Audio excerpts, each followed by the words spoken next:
Hey, hey, hey! All right, it is time to dive into chapter 1 of the 21 Days of Prayer for your business study. And if you've got the book, day 1 is Give God Control. Remember what we said in the introduction video. If you haven't watched it, there is a link in the description for you to go check that out. But it's okay. If you don't have the book, don't let it stress you out. No big deal. Just follow along with the videos. We're going to kind of give you the Cliff Notes version along the way. If you stick around to the end of the video, we are going to leave you with some homework. That is going to be kind of our big thing around here. My name is Monique. This is my husband, Jeremiah, if we've never met. And we are just super excited to be walking through this study together. We're actually walking through it ourselves. We've got some fun things that we're wanting to dive into next month and begin. And we just said, hey, we should walk through the 21 Days of Prayer for your business study together before we embark on this new adventure. And we thought this was perfect timing to bring you along. So we're excited that you're walking through it. This is a very fun, unique season for us because it is us trying and walking into something new. When we wrote it, we were actually slap dab in the middle of a great, successful business. And we're just excited to talk through this in this season of life that we're in. So with that being said, if you don't have the book, go grab a notebook, go grab your favorite journal, a pen, and I would love for you to take some notes and jot down some questions later that I'm going to have you think on in your homework. All right, so give God control. On a scale of 0 to 10, how hard is it for you to hand over control? Just in general, not necessarily to God, but just in general. It depends. 1 being what? 1 being, it's not hard at all. 10 being like, oh heck no, I'm not letting loose. Probably in most things, like 14, 15, maybe. So you like control? Yeah. Except at home. What? Are you trying to say like... Somebody's bossy. I'm a little bossy. So on a scale of 0 to 10, what would you say I am in the control department? 37? I don't know. Okay, so I make it very clear in the book that I have this issue. Like, I like to just have the steering wheel and like go blazing. I do. But it's so funny that as I was walking through this study, I found myself answering some stuff in a little different way. And I think that is some stuff that I'm learning specifically in this season of life that I'm in right now, of this big transition. The Lord is teaching me a lot about control. And so I want to start, we're going to talk about that in just a second, but I want to start with some of the homework that we left you with, which you did the homework, right? Like you get all the gold stars. You got all the gold stars, right? With the homework that we left you with in the introduction. Remember, again, if you haven't done that, go back, go through it. But we left you writing out kind of a timeline of what your life was like. You could start it from when you were little, all the different phases, whatever, but we just kind of want you to give you a good timeline of your life. And as you reflect over that timeline of your life, because I know you did the homework, did you ever see any specific times that you kind of took control instead of giving God control? In the book, I reference when we had our other business that failed. It was a scrapbook store, and we didn't listen to wise counsel, and we just kind of did things our own way, and we got our priorities way out of line. We will tell you we did not give God control in that situation, and it didn't turn out well. It's not that he wasn't present in our lives. He just wasn't at the top of the list. It wasn't even a priority that we would even consult him or go to him, or even, it's like nothing about our faith or our walk with the Lord revolved around our business at all. And I think we learned a big lesson at that stage of our life that, man, we never want to do anything without him ever. Like, it's just not, it's a non-negotiable. Tried it both ways. One way's definitely better than the other. Yes. And so, but with that being said, you know, it's in our human nature to want control. It's in our human nature to kind of want to make decisions and to do all that. And so I'd like you to think on that and look at your life and what was it for you possibly. Maybe you've not had the issues like that we did, but was there a specific time where you should have given a little bit more control over to God? The next thing that I want to kind of discuss is the word acknowledge. Well, pause. I want to stop here and say, I answered this question, and I would say in this past season of transition, I mentioned this in the introduction video, but I had to finally get to the point to where it was like, Monique, it's okay. Just embrace this season, because I was trying to work my way out of it. I'm like, oh my gosh, I've got to figure out this, or I've got to do that, or, I've got to claw my way out. And finally I had to just go, Monique, rest in this season. Rest in the season, learn what you've got to learn, and it's all going to be good. And so that is actually giving God control. And I had to tell the Lord this past month, like, whatever it is that you're trying to teach me in this moment and whatever we're needing to learn, please, like, we embrace it and we give you control. We will rest in knowing that, there's something around the other corner, and we're not going to rush it. We trust in you. And so that brings me to a verse that we discuss in the book, and it's Proverbs 3:6. In all your ways acknowledge him, and he shall direct your paths. There's also a translation that says he will make your paths straight. And I want Jared to talk for a second about this, because, I think it's hard when we are humans and we do have to take action, but then there's that part where you don't want to just sit around and go, okay, the Lord's gonna do it all and I just have to sit here and do nothing. Like, we have to take action, but there's also the point of resting in him. So, yeah, I think movement is the key. And sometimes we get this visual of those little mazes that you start at one end and you have to follow the path, and you get all the way down a certain path and it just dead ends and you got to go all the way back and start over.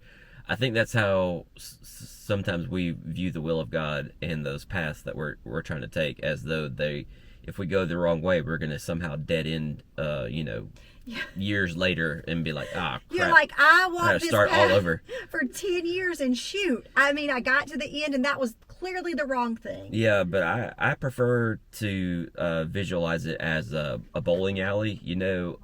When you like have kids with you, you can put the bumpers up on the gutters. And that's how in my mind, how I view the will of God. I'm going to move, so the ball's going to roll down towards the pins. So that's me moving towards the goal or the place or whatever, the will of God. And I like to think of when the ball hits the gutters, not the gutters, but the bumpers, that it's a gentle course correction. Sometimes it's more, if you're moving pretty fast, sometimes you can hit those gutters with some speed. And it hurts a little bit. It's like ding, it's like a pinball at that point. But, you get course corrected and you go, you might correct the wrong, overcorrect and hit the other side. But you just keep moving towards the end, towards the pins. And eventually, if you're giving God control and acknowledging him, he's going to make your path, you have to course correct a little bit, but he's going to get you where you need to go. You may be the one who's going like this, but he's going to be buffering you back over in the right direction. And I love that visual and that analogy, because it really does give us that, because we can get paralyzed sometimes. We're like, oh, shoot. My dad's driving up behind me. And he's going to go around us, and that's going to be okay. And that's just going to make this video epic and realize that we're human. Do I have squirrel moments, baby? Does it stress you out? I'm going to edit that out. You are going to edit that out? Yeah, because that was unnecessary. Okay. So give God control. Yeah, so give God control. I love that analogy, because there's so many times that you have that analysis by paralysis, and you're like, oh my word, like I I can't make a decision, or I can't do this because what if this is not the will of God, or what if this is this the will of God? And I'm not saying that you just like, flippantly do things and make decisions. Like, we want to have discernment, but my goodness, it can get super hard sometimes.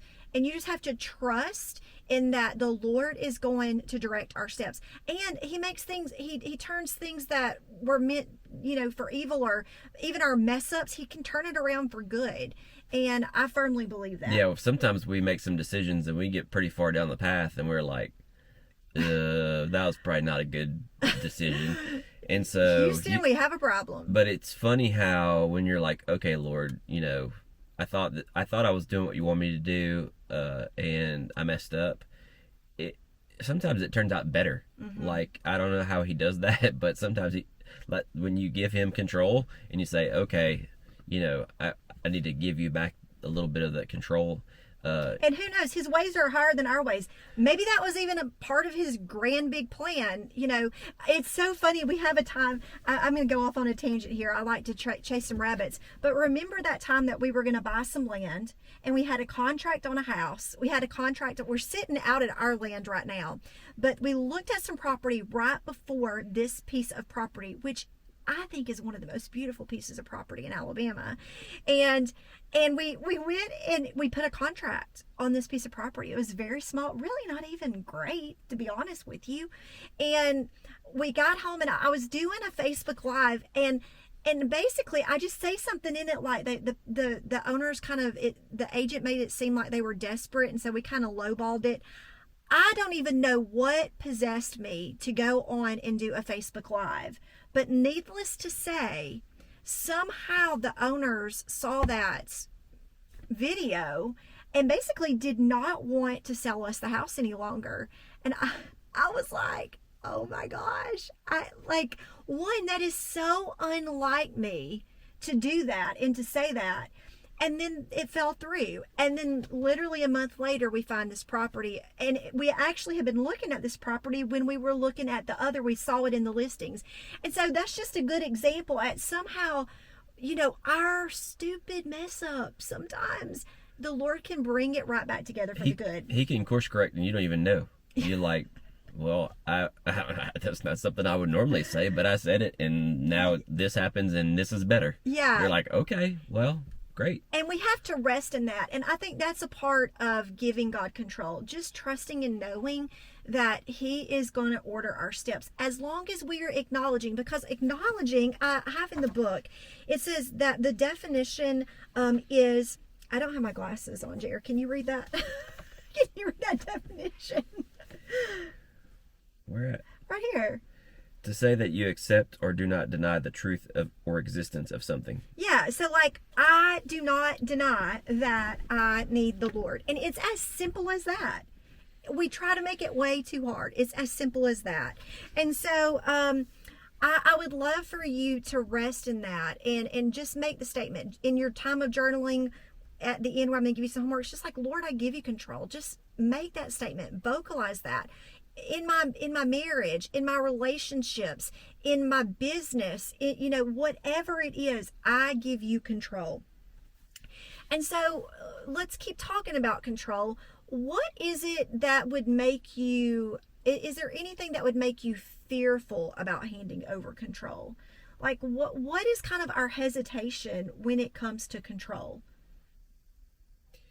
We think that we're going to have to go into a crowd of people and stand on a bucket and tell everyone that the time is near or something like that. I don't know. Like you're standing on and what I think is so funny is because honestly you do not love talking. Even you doing these videos is kind of out of your wheelhouse. I'm just a little sweaty.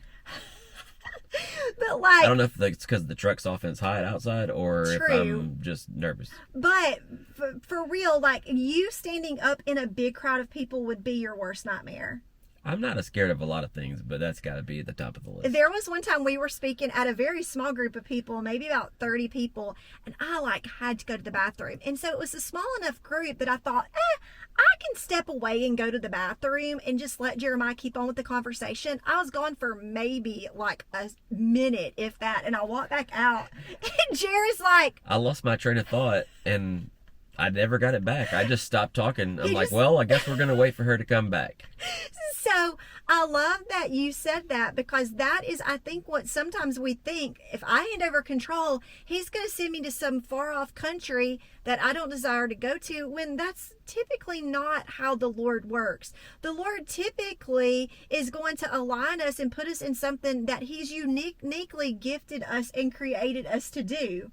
Yeah, is the he'll give you the desires of your heart. Is that on another day? I think it's on another day, and I don't even know if we talk about it in this particular one, but go ahead. I love that verse, and that the Lord will give you the desires of your heart. In the last couple of years, I guess it was at church, we sort of had a different understanding of that. You think, I want a Xbox, and the Lord's going to give me an Xbox Because it's a desire of my heart. It's a desire of my heart. I really desire it.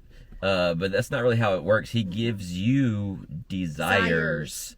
So he'll give He you places them in your something heart. that he places in there that you'll actually want to do. So like, if you want to go to a foreign country and be a missionary, he put that in you. But I don't necessarily desire to be a street preacher. So You're not gonna. he didn't put that in me. So I just think it's so cool that when we can step back and look at that and really just rest in it and know that it's going to be okay. And then finally, I'm going to go through one more verse, and then I want to mention one more thing. It's Jeremiah 29:13. You will seek me and find me when you seek me with all your heart.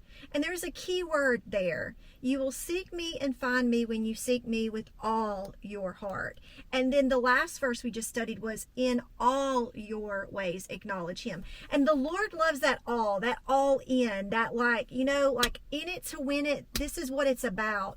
And I just think that's what giving God control is over everything. I mentioned this briefly right when we got started, but like when I answered that question about like how do I feel about handing God control, it really felt very freeing. We're coming out of a season to where I do feel like I've been striving a lot in my own might, and when I read like what do you feel when you feel giving God control, it actually felt very freeing. And I don't know if I have been able to say that at many points in my life, but right now, and I think that's one of the big things that the Lord has taught me during this time. So I want to leave you with some homework. And I take it very seriously, the homework. It's super important to journal. I mentioned in the intro, but I think that's the time with you and the Lord where you can sit and talk, and he can speak to you as you're journaling things out. Journaling is actually super therapeutic and impactful. And so I would like you to think today and write on what is it specifically during these 21 days. And remember, if you get off a day, it's okay. Think of it as 21 ways to pray for your business or any area of your life. And write it out to the Lord. This is, Lord, this is what I'm wanting to focus on, whether it's my business or this new adventure or direction or my marriage or my parenting, or you put whatever that is in. Journal that out to him. Write out your fears about control, your thoughts on control, and keep it in your notebook. I mean, were you a homework person in school? I was like Johnny on the spot with homework. I didn't do my homework from yesterday. You didn't? Nope. My notebook has underlines, circles, and stuff written in it, and you don't have anything Blank. written? Don't be a Jeremiah. It's all right here. Don't be a Jeremiah. Be a Monique. Be a Monique. Do your homework. Journal, but journaling out your prayers are so impactful. I've had so many people who have told me that they've gone through this study several times, and they've written in their book in different colors for different times they've gone through it to keep up with it. And they can go back and they can see how much they've grown. I thought of that when I wrote out my answer. I was like, oh my gosh, I grew so much in that specific area. And I'm excited to hear the ways that you grow as you're walking through this and you are spending this time with the Lord. You can never go wrong when you are seeking him. When you seek him, you will find him. I am confident of that. More confident than anything. What you're doing right now is you're seeking after him. He is going to direct your steps. I know it. So, all right. All right, guys and Oh. girls, if you like this video, or maybe you just didn't hate it, give us a big fat thumbs up. That's a like. And it would really help us if you would subscribe to our channel or Yes. share our channel.